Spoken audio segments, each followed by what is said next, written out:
All right. Is this Let's get you up. Okay, there we go. All right. It looks like we've got a few folks that are on. We're just getting started there. There's Lesley. How are you? Good. How's it going? Hey, good, good. Well, gosh, thanks for being able to work with us to get this set up and to talk a little bit about CBD and how it can help with athletes. I see we got a few more people. Looks like they're still coming in the chat room. We've got Darren, so we're trying to get Marcus in.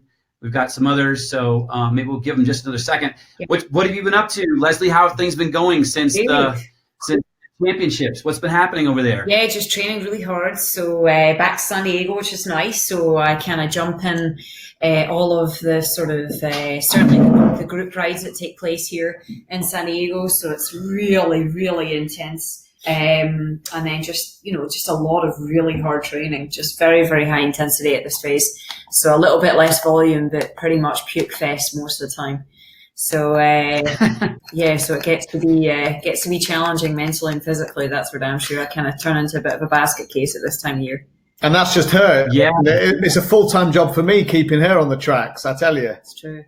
I can only imagine. What do the next couple of weeks look like for you coming up for the World Championships? Yeah, so it's just a lot of intensity, a lot of getting on the off road, working the skills, doing race pace efforts, race simulation. I was in the surf yesterday, so obviously in Maui the race course is pretty intense. There's a lot of big waves and stuff, so you need to get comfortable with that. So I was in there with some swim coaches in the surf yesterday, and the waves were pretty damn scary. So yeah, you're just trying to simulate every possibility that might come your way, and just kind of keep yourself in a good place. I'm spending a bloody fortune on lots of therapies, ART and massage and acupuncture and this and that, and you're just kind of doing something every day just to make sure you can get on the road the next day and not be limping through it. So. Yeah.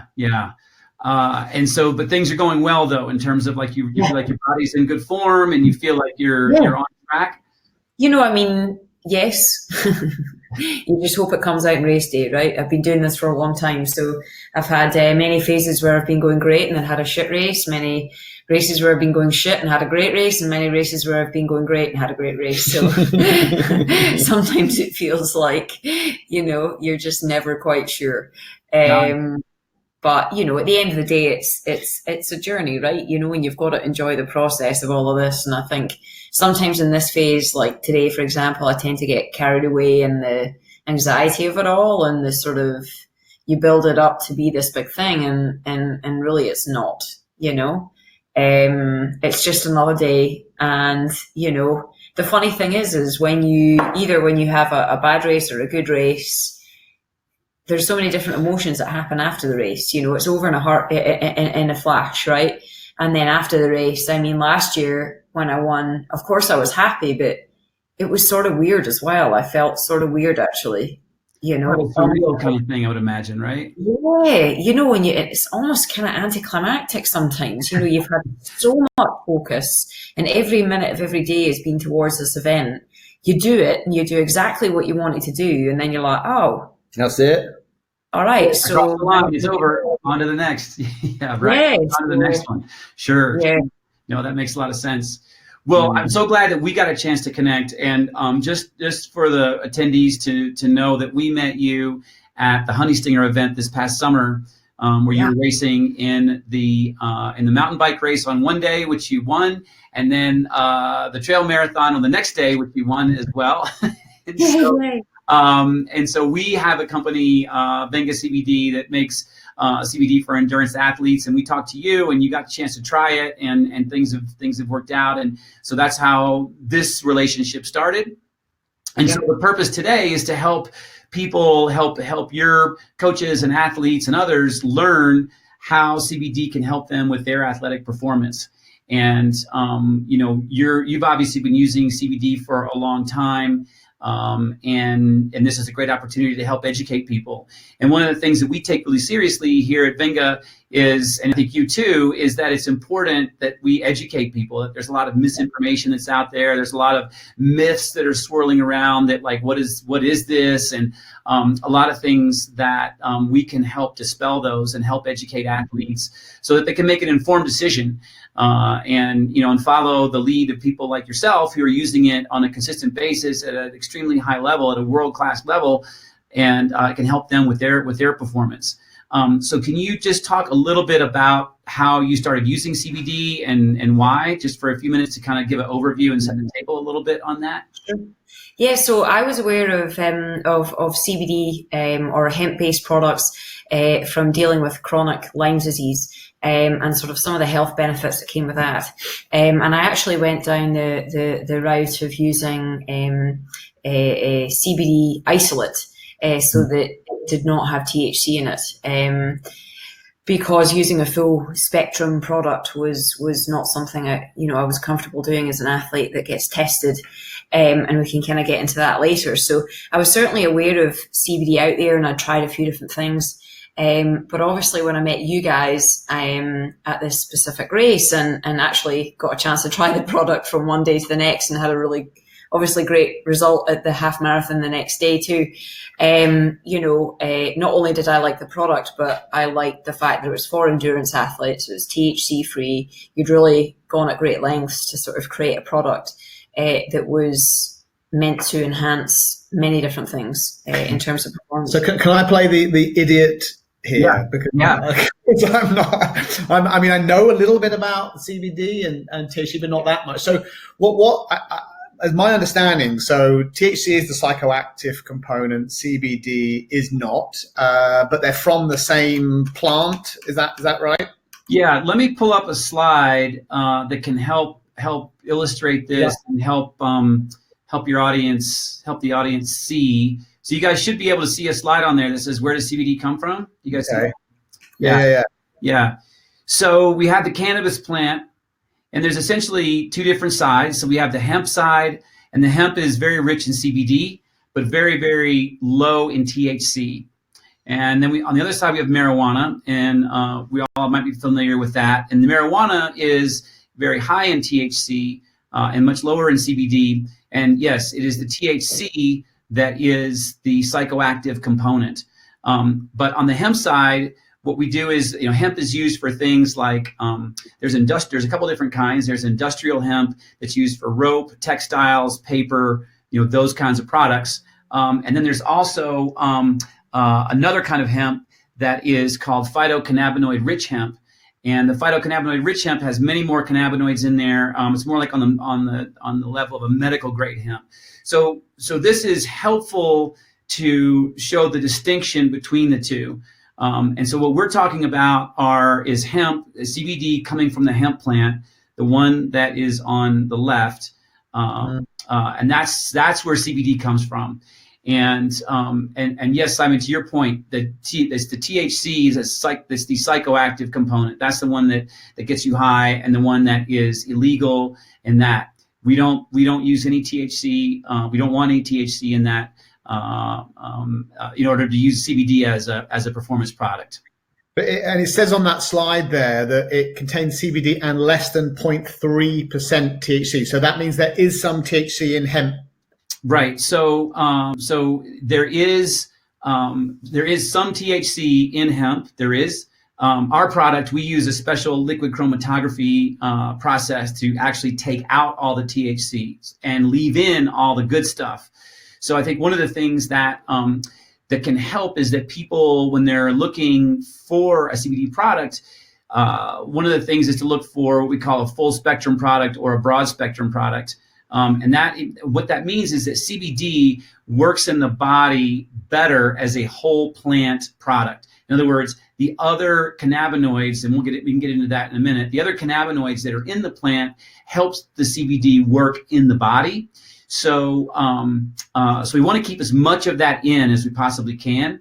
Lesley alluded to CBD isolate earlier, and isolate is a fine choice, especially for people that are getting tested. That's a big one because what they've done is they've taken the CBD and they've isolated it, hence the term isolate, so that it's the CBD all by itself. And while that can be effective in the body, studies are showing that CBD works much better when it has the other elements, cannabinoids and terpenes from the plant. It's called the entourage effect that helps CBD work in the body. So if we can have sort of the magic mix, if you will, would be to have the CBD and all the other cannabinoids, but take all the THC out, and that's what our product is, and I think that's what Lesley found to be interesting about our product. But there's no, so for husbands and wives of athletes who want the THC, no, that's the wrong question. Sorry. Right. Sure. That's the wrong forum. Yeah. So am I right then in thinking that you're saying when you get a CBD, any product that's CBD therapeutic, it's always coming from hemp based, or some of it can come from marijuana if it's just marketed as a CBD oil or a cream or a... Yeah. Really, all of the CBD things that are legal, that are federally legal, are going to need to come from the hemp plant. Okay. Yeah. Got it. Oh, okay. Yeah. I didn't realize that. Yeah. So Lesley, you started taking this, and can you talk a little bit about some of the benefits that you've seen from it? Yeah, so I would have said one of the biggest benefits is a reduction in anxiety and some gut health, so less bloating in the gut, and then inflammation. So there's a few different things that I look for when it comes to inflammation. One of the big things is just the kind of water retention-y kind of blood pooling that I'll get around my muscles and in my ankles and things like that after hard training workouts. Mm-hmm. So I've been getting a lot less of that since using this product. Also as well, obviously, reduced anxiety, which I know a lot of people suffer from. So those are the main ones. And then I've been using the cream actually on little kind of sore bits. You know, I have kind of chronic hamstring issues. And so I've been using it on that about three times daily. And that really helps just, you know, reduce the kind of the pain and the inflammation in those areas as well after workouts. Nice. Well, and so, you know, one of the things that we put together to help athletes understand, and I think this can speak to what your experience is this is one way to look at it, is what we call the Endurance Octagon. And so this is 8 areas of our endurance life that we need to manage and make sure that we're you know, focusing on, paying attention to, and they all essentially overlap. And I think you just mentioned a number of them. You talked about anxiety. You talked about some recovery things and some inflammation. And I think one of the ones that, at least in my experience too, Lesley, is the whole, what I call mental resilience, or reduction in anxiety or whatever. You know, that's a big one for athletes. Can you speak a little bit to how that aspect helps you as an athlete? Yeah, definitely. So I think on a day-to-day basis, right, you're pushing your body and therefore your mind to the verge. You know, certainly for me, hour upon hour. So to have that kind of resiliency is really, really huge. And you're putting yourself in tough situations all the time. Certainly at this time of year, right, I'm doing very hard workouts that have parameters. I'm out there with other people trying to keep up. I'm doing a lot of race efforts and races. So to be able to sort of have a calmer state of mind and a bit more focus is huge. Right. And but then for resilience, did you take it pill? I don't know. I've seen you have the ointment stuff. No, I take the capsules. You guys have capsules as well as gummies. You can take gummies like during workouts and stuff like that. I tend to take the capsules. I'm pretty routine about it. I do it 3 times a day. I take one in the morning with breakfast, one at lunch, and then one at dinner. So I'm just really rigid about it. Right. So that's a great point. So you're taking upwards of 75 plus milligrams a day of CBD. Yeah. Yep.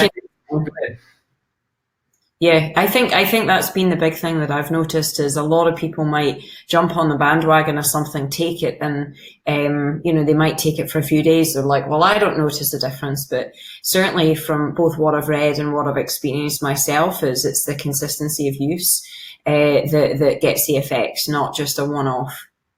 No, that's a great point. I think that there can be this misperception that somehow CBD is kind of like taking Tylenol or Advil, that you take it just sort of episodically and that's it, and you don't have to take it anymore. But you're right. Being consistent with it is where we want to be, because it's working with our body's endocannabinoid system, and so this is building up the cannabinoids in our body.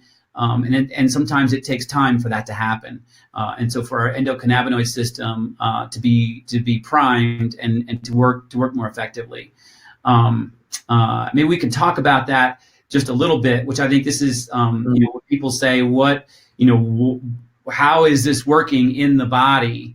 Have you done any research on this? Can you speak to how? And I'm happy to jump in and talk about it too. I'd rather pass that on to you. Yeah. No, that's great. Well, so our bodies have a system called the endocannabinoid system, which is essentially a neurotransmitter system in our body that is found in all of our organs throughout our body, and it helps our brain communicate with different aspects in different parts of our body. And the main function of this is to keep our body in balance. And so when things get damaged or there's inflammation or things like that, the endocannabinoid system works to put things back into balance. And so the reason why CBD is able to be so effective is because CBD is essentially a cannabinoid. So CBD stands for cannabidiol, and it is a phytocannabinoid. Our body has endocannabinoids. They're both cannabinoids. And so our bodies just, one way to look at it is that our bodies just don't make enough of it. And so when we can supplement this by taking CBD, we're now priming that endocannabinoid system to work much more effectively. And what I like to tell people is that, we have an endocannabinoid system. We don't have an opiate system. We don't have a ibuprofen system. We have an endocannabinoid system, and that's why CBD is able to work to help bring things back in balance, not to eliminate inflammation completely, but to really put things back in balance so that the body's not overdoing it. So that's a really quick overview of what the endocannabinoid system does in our body. That's a quick question there. So if the goal, as most of the body's systems are, to keep us in sort of a state of sort of homeostasis, so it's a correcting system. And when you introduce an exogenous form of that, does it affect your body's natural regulation? So in other words, if you take it chronically, like Lesley's doing, and then she stops, is her body's natural endocannabinoid system now impaired or downregulated? It's like, people who take testosterone and their own natural testosterone, that's actually making things worse. So is there right. Yeah. No, it's not going to do that. It's just gradually going to, decrease over time till it gets back to whatever state that it was, just because you don't have that extra those extra cannabinoids going in there. And the good news is that you really can't overdose on CBD. I mean, we have there are studies with people taking over 600 milligrams a day of CBD, and they're not seeing any ill side effects at all. So to put that in perspective, so Lesley's taking 75 milligrams a day. And that's, and that seems to be appropriate for someone that's doing things on her level, especially with the type of training that she's doing. And, there might be some days where you're taking more. But so 75 as opposed to, studies that are having people taking over 600 milligrams a day. So that's not to say that, we want everybody to overdo it, but it's proven to be a very, very safe supplement to take. Without any side effects and overdose, then you're not going to get addicted and that sort of thing. Mm-hmm. Now, one of the really interesting questions from one of our athletes was to do with inflammation. Oh yeah, I've got a question. Let me pull it up actually. Yeah, we'll just pull it up. I copied and pasted it. And this is from David Cohen. So his statement is: lots of research shows the importance of not having anti-inflammatories after endurance training, as it mutes the response of the immune system repairing muscles. I think there's even a study that shows that NSAIDs after workout impacts gains by 50+%. Reason to believe that anti-inflammatory properties of CBD are not similar. Yeah, no, so they're not. So in other words, NSAIDs work in a completely different way in the body, and to his point, there's a reason why inflammation exists in our body. It serves a healthy purpose. The difference is going to be is that CBD is going to work with your body's natural endocannabinoid system, innate endocannabinoid system, to bring things back into homeostasis, bring things back into balance.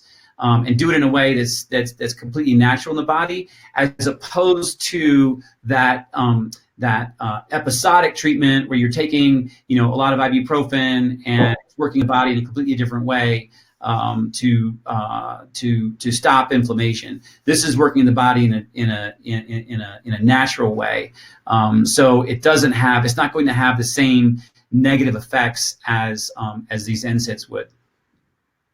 So is there sort of like an immediate anti-inflammatory effect? I guess what this athlete was saying, hey, if you're taking some CBD post-workout, is it instantly going to have an anti-inflammatory effect that might impair the gains? Immune system, yeah. The gains, you want the inflammation after you've exercised in order to bring about the muscular and enzymatic and cellular changes in the body in order to your body to compensate and get stronger as a consequence. That's kind of training load.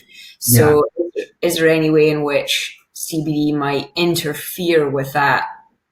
Yeah, so we're not seeing that. I mean, all the research that we've looked at and the experts that we've talked to are saying that you might not want to take CBD directly after your workout, but taking that on the consistent basis is giving your body the cannabinoids that it needs, so that endocannabinoid system can function at its absolute best and bring the body back into balance.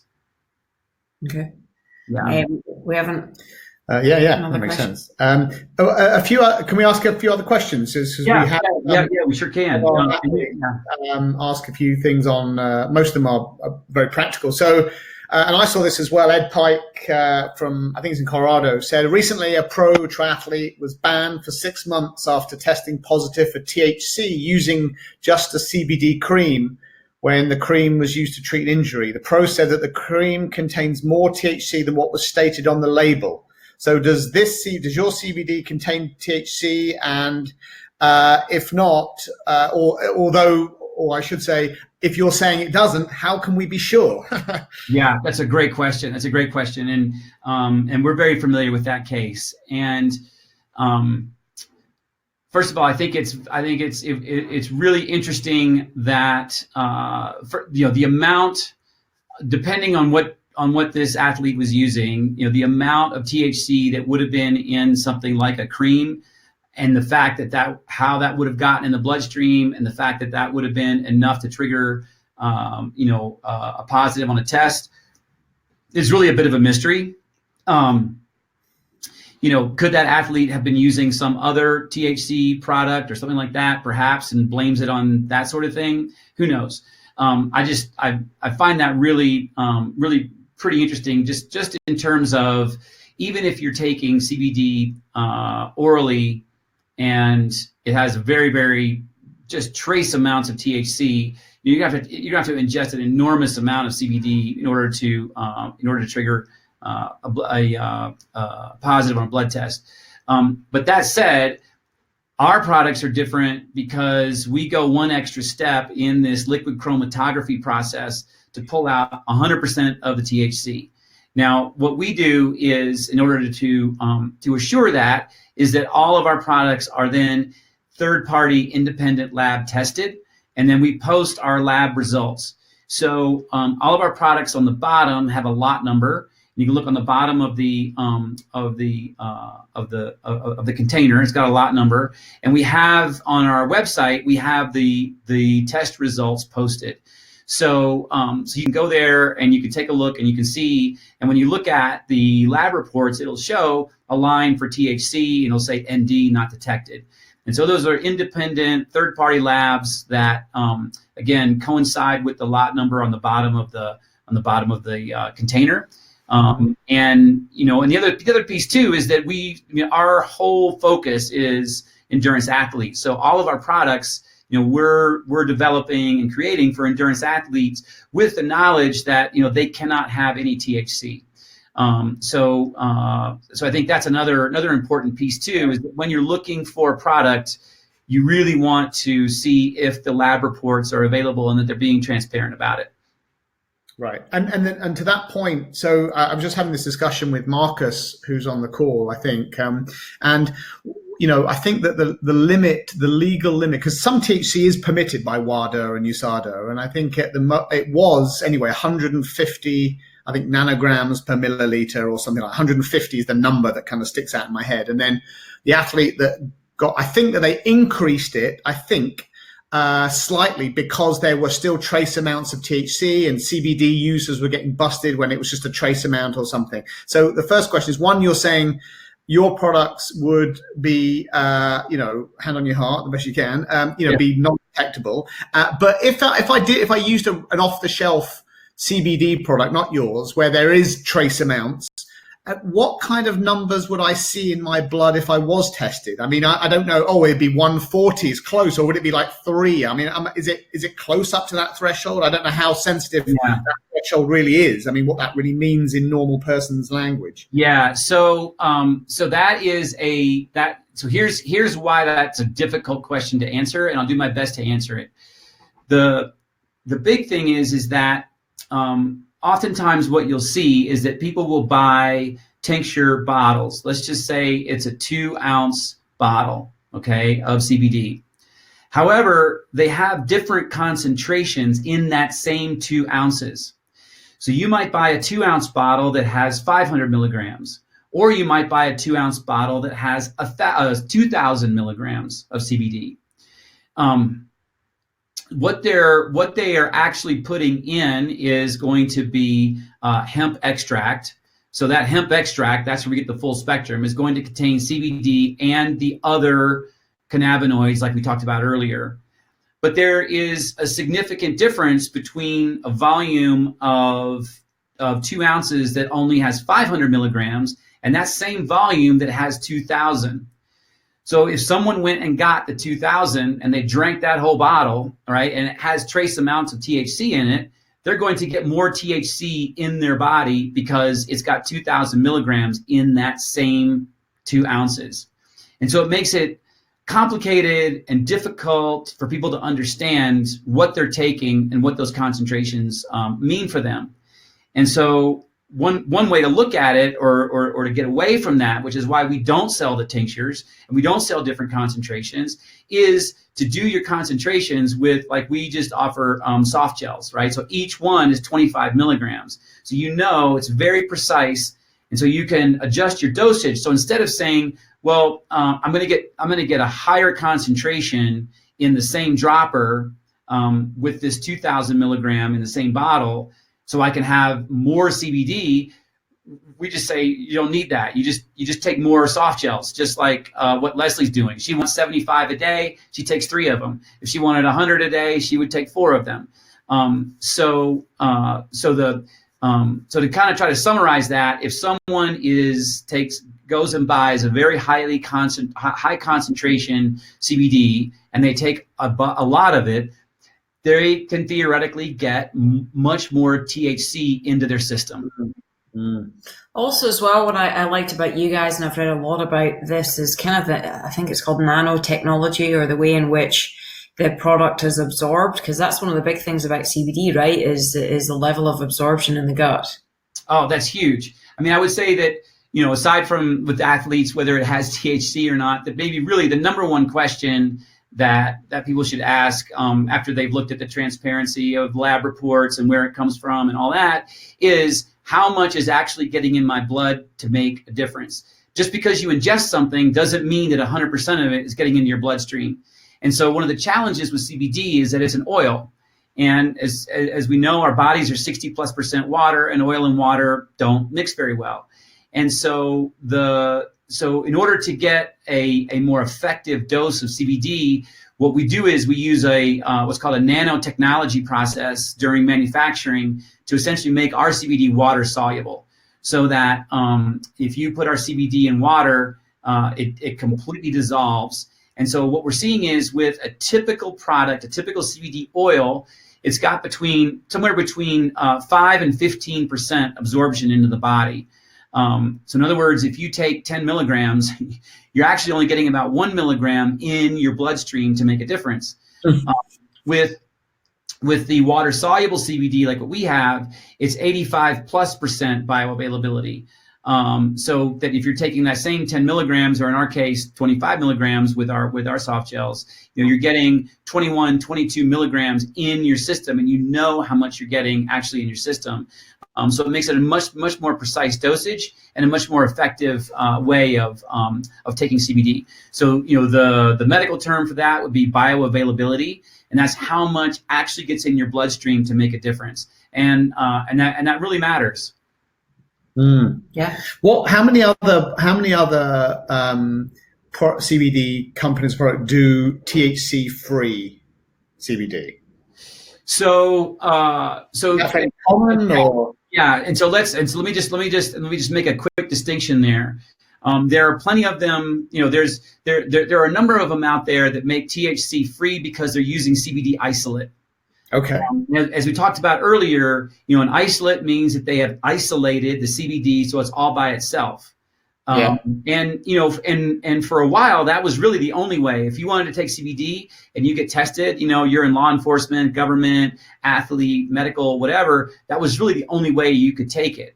But now that we have this liquid chromatography process, there are some opportunities, and some other companies are trying to get there. We think we've got an edge on the market, but so having a THC-free product with all of the other cannabinoids that help the CBD work in the body, and there's a couple that are coming on. We haven't tested them or things like that, but I think that more and more as people begin to understand that really having the CBD in the body with all of the other cannabinoids is a much more effective way for CBD to work in the body, we may start seeing some more come onto the market. Got it. Okay. Yeah. There was another question. Yeah, we had another athlete. From Gail Hofmeister. I would love to take it, but it's still illegal for military and federal workers. Is that true? Well, so I'm not a lawyer, but what I can tell you is that typically what they're testing for THC. So CBD is now federally legal. It still is up to the states to regulate it how they want to regulate it, but on a federal level, CBD is legal. Ours doesn't have any THC in it, so you're not gonna fail a drug test. So I would say that maybe they ought to just poke and dig a little bit deeper in that and make sure that they haven't gotten the two mixed up, or a lot of it is when you go to a lot of companies and you look at their products and you go to their frequently asked questions, one of the number one questions is, will I fail a drug test with this? And if it does have trace amounts of THC, typically what they will tell you is most probably not. But unfortunately for many people, most probably not is not good enough. Because I can't take that risk if I'm going to, if there is a risk to actually fail a drug test. And so that's where ours is different, in that you're getting all the good plant stuff, but you're not getting the THC, which means that you're not at risk of failing a drug test if they're testing for THC. Right.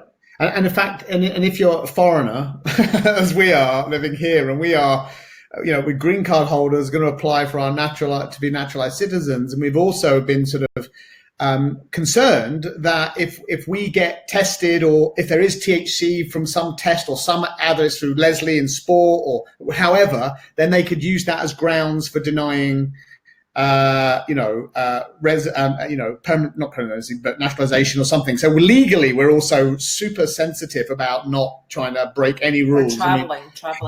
Traveling CBD products across state lines, and well, maybe we don't know. I didn't know that CBD is federally legal.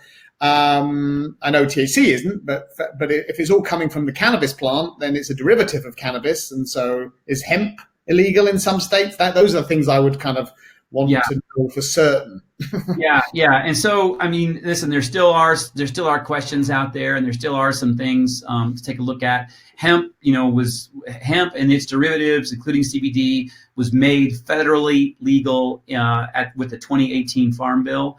So, I mean, we're good on that. Yes, there are some states that have, like Hawaii, for example. Hawaii doesn't allow the sale of CBD, and there's some gray areas there. So I think what we see is that there's a lot of green lights everywhere.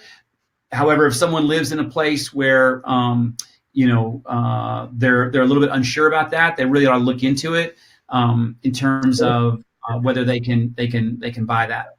Well, that's important, because if Leslie's racing in Maui, right, in Hawaii in 3 weeks, and does that mean that you shouldn't take your CBD creams with you just in case it's not legal? It's not that you can't have it. It's just they won't allow the sale of it. Okay, so you are allowed to have possession of it. Okay. Yeah. I know that other folks are listening. If you've got questions, please, I think you can, there's a space there should be for you to type them in. I don't know, I can't see any, but you might be able to, Jay, I don't know. But if folks have questions, we'd love to hear them, whether we can hear you in person or you can type them out. That would be great. Yeah, and this has been really good because Dave, my partner, he's in the chat room, and he's moderating, and he's answering questions as well. Oh, okay. So that's been good. So he's been able to field some of these as we've been going along here. We can't see any of those questions. Is that right? Do we need to turn something on? If you look over on the side, there ought to be a chat box, a little icon for the chat box. You should see a little blue control panel. If you don't see it, there's a little red button on the right side. Click that, and that should pop out a box there for you. Yeah, see, that was okay. Do not travel with CBD, cross any border or fly with the product. Canadians have been banned from the USA for life for trying to enter with CBD oil. God, that's scary. Yeah, and we just had some customers that have bought CBD from us, and it's our understanding that we can ship it there. But I think that there are things that people should look into in terms of specific laws if they're going to go to a different country. And that, I think in terms of traveling in the United States, there seems to be no problems there. In fact, we were just out, we traveled from Colorado to California to Lake Tahoe, and we brought all of our CBD with us, all of our inventory in our checked bags. And in fact, the TSA even inspected the bag. There was a little slip in there that said this bag was inspected by the TSA. I mean, they have said that as long as the CBD meets the federal guidelines for being legal, then it's fine to travel with it. Got it. Okay. So we're just scrolling through those questions. We've just seen them. There are some really great questions in there. Yeah. Okay. Got it. Cool. Not sure if there's any other points. Oh, but Marcus is saying both are psychoactive, THC and CBD, but only THC is intoxicating. Okay. Interesting. Yeah. That's good. Yeah. Simon just doing the hair. Cheeky. I know. God, I need to have a haircut. Okay, so the myths. I see that here. We've gone over some of these. We've gone over some of these. The first one, CBD is illegal, and we've talked about that. That federally, it's not illegal. In almost all states, it's not illegal. There are some. I think Nebraska is having some issues. Hawaii is having some issues. But in terms of people possessing it, I think that's something that just pay attention to your own local laws and regulations. I mean, just because something is federally legal doesn't mean that the states can't do their own laws around something. But we haven't heard of anybody that's gotten arrested or anything like that for having CBD. Mostly what they do is, if there is an issue, they're going after retail locations, going in and something like that. But it's not like they're not coming on knocking on people's doors to arrest them for having CBD. Okay. Another one that we get, and we get this from a lot of people that come in that were skeptical, and we love talking to people that are skeptical about it. We love it because we want the stuff to be tested. Like we want people to scratch below the surface and say, I'm really skeptical about the effectiveness of CBD. And so what's interesting is that in fact, there is the first federally approved drug called Epidiolex. Was approved last year for epilepsy, and Epidiolex is based on CBD, and it's produced by GW Pharmaceuticals, and is proving to be an effective pharmaceutical drug in treating epilepsy. So there was, there's enormous years and years of research done, for that drug to come to market. So there are a lot of things out there. Interesting side note, I've had a number of people who have been very skeptical have come up and we give them samples and say, hey, listen, that's great. Be skeptical, go try it and come back. And so far, every skeptic that's gone and tried it has come back and said, oh my gosh, this has helped me. So I think we're looking pretty good there. I think that's quite an important point there, because I think that's where we stand on a lot of things that either have equivocal evidence or contentious evidence, is that, listen, whether there might be a placebo factor here as well, but if you find that it helps you and there aren't any side effects that are deleterious to your health, then keep doing it, right? That's really the bottom line. Yeah. The counterpoint to that is because now that CBD seems to be treated like this panacea for bloody everything, right? Everything is now, whether there's probably a lot of bandwagoning going on that, and people are trying doing money grabs. But so you could probably excuse some of their skepticism, mine included. That here we go. What CBD claims I can help my webbed foot or something, and so. It's hard to really, unless you're buried in PubMed and really sort of trying to differentiate what the science can actually show. What resources do you recommend? And again, I'll say this by saying, resources not coming from companies who have a vested interest in selling a product, you included, right? So where would be third-party places to look for the evidence if you don't have science graduate degrees to trawling through abstracts on PubMed? Are there any good white papers been written by scientific boards or like NIH type things that are understandable to help navigate through this landscape? Yeah, there sure are. So one of them, and I will, I'll put this in the chat here, is projectcbd.org. So I just put that in the chat. People can go take a look at that. That is essentially a nonprofit site that is there to help educate the public, publish information, research, and that. And so that would be a terrific place to start, because they have just an enormous amount of information, everything from the science to how CBD can work with different issues from sleep, anxiety, pain, inflammation. They have education. So that would be one, a CBD, a whole CBD 101 area where you can learn about it. And, and these guys, they're not selling anything. They're just there to educate the public. So that would be a good place to start, because they do then link out to a lot of different research publications and other places like that. So that would be a good place to start.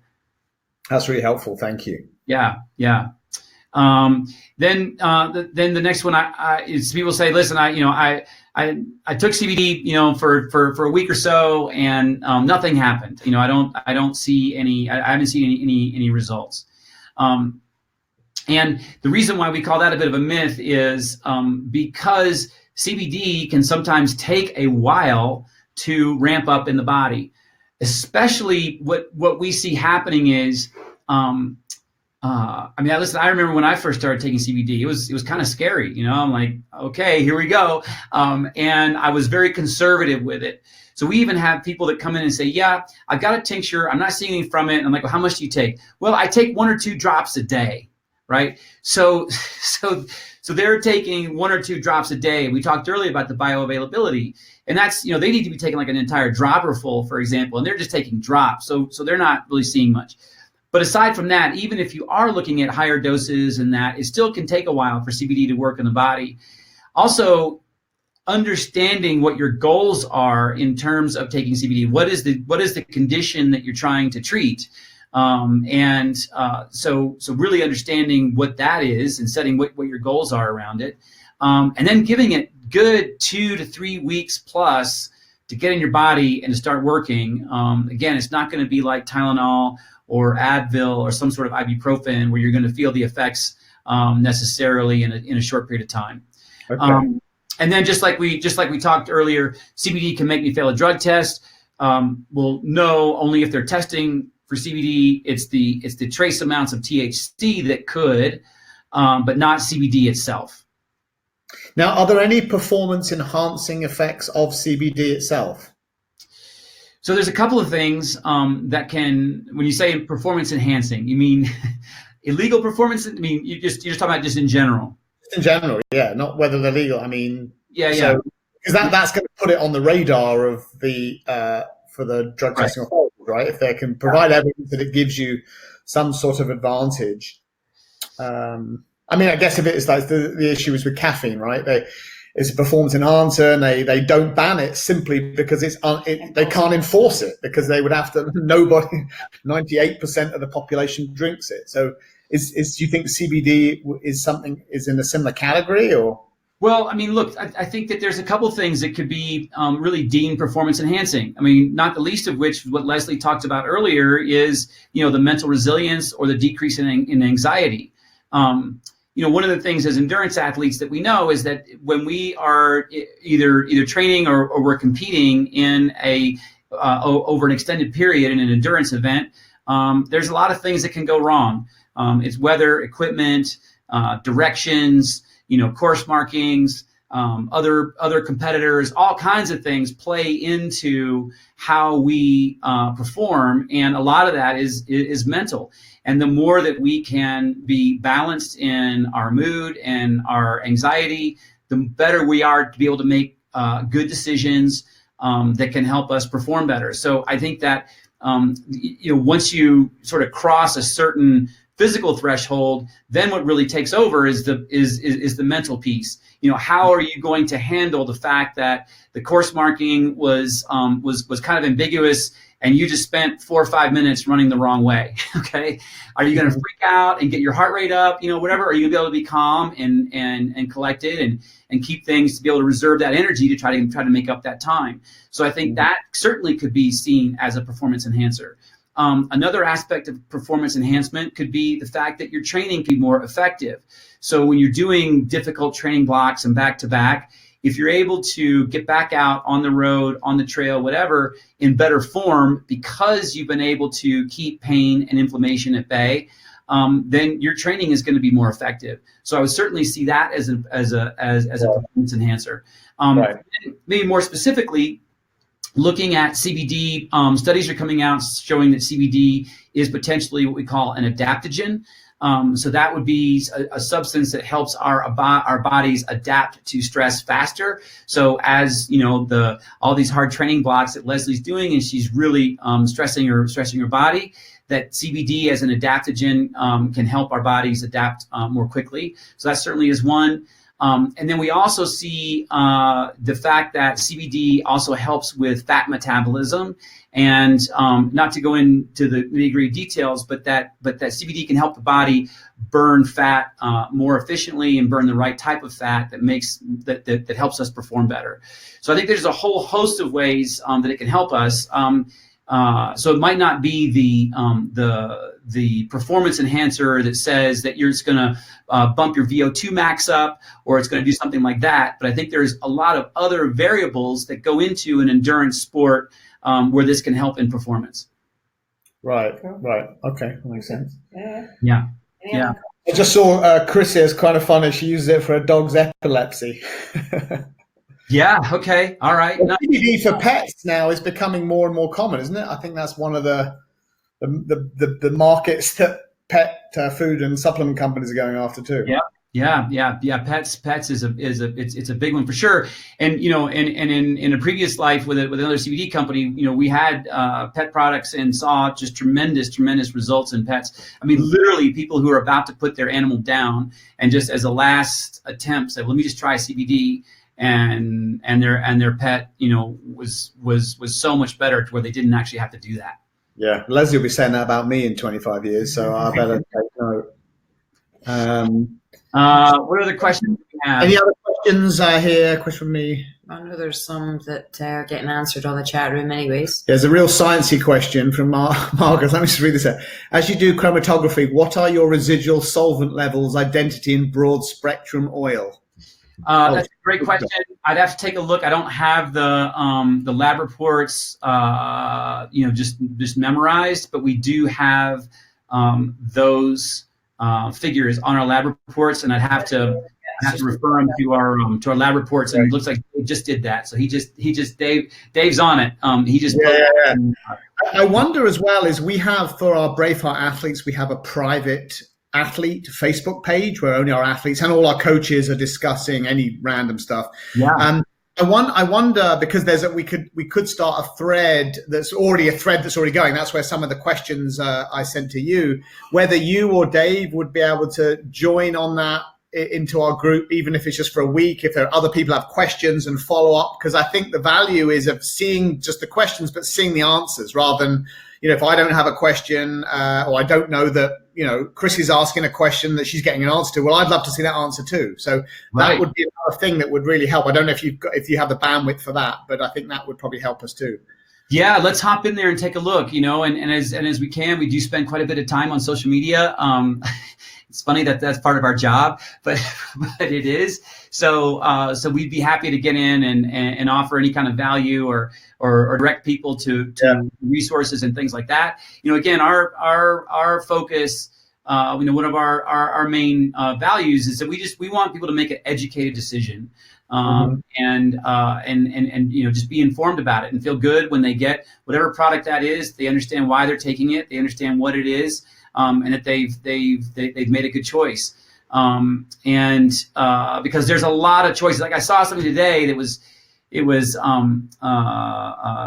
eyelash stuff for eyelashes. They had CBD in it for eyelashes. You're just like you got to be kidding me. So there's all kinds of things that are out there, and where I see it can be helpful is when things are just super simple for people, and that's why we do the soft gels with the 25 milligrams, because it's just easy. You can just do it up and down or whatever. So we want to make it really easy for people and make an informed decision. Yeah. Are you guys going to be in Kona? I don't know. That's still TBD on that. Yeah. We're still trying to work some things out. So it's not a definite yes or no at this point. Got it. And you're based in we met you in Steamboat Springs, but that's where you're actually based, right? Steamboat Springs. Yeah. We're in Steamboat right now. Like things are getting cold and the leaves have all turned and things like that. So it's a gorgeous. This is one of the best times of year too, for sure. But no, we're here doing that. Yeah. Thinking of coming out to our Braveheart camp at the end of January. So really? I think you guys were maybe thinking about maybe popping over. Yeah, I would love that to get out of the globe here for sure. That'd be great to spend a few days there for something like that. That would be awesome. Well, if CBD can get me up Palomar Mountain, one of our big climbs, I'll thank you. Yeah. Well, I want to be respectful of you guys' time. And big shout out to Marcus. He's on it. And asking all these questions. That's terrific. And Dave chimes in. Yes, we'll plan to be in San Diego next January. So that'd be great. Yeah. So I don't know, Lesley, do you have any final thoughts on CBD usage and that to help the folks get started? I would just say give it a shot, and I've looked around, and I really feel like you guys are so reputable. I've really enjoyed working with you so far and enjoyed the product. So it's one of those things you just have to, if you feel comfortable, give it a shot, start off slow, and see if it works for you, and that's it. Yeah. Awesome. No, that's great. Well, gang, thanks for your time, and I'm sure the audience. It looks like they've been super engaged. The chat room has been going kind of crazy there, which is awesome to see. There's a lot of excitement around it, and helping educate people goes a long way to helping athletes perform better and make good decisions. So sure they'll reach out in the Facebook group, and we can jump in there too. And, and people can follow up with us if they have any other questions, and follow up with you guys too. All right. Okay, that'd be great. Thank you. And we're going to post, I think, the link to because this is being recorded, right? So you'll send us a link, and then we can post it for our athletes who can't make it on the call, but I know that they wanted to listen in. Yep, that's it. Awesome. All right. Thanks, guys. Thanks, Jay. Thanks a lot. And Dave. And Dave.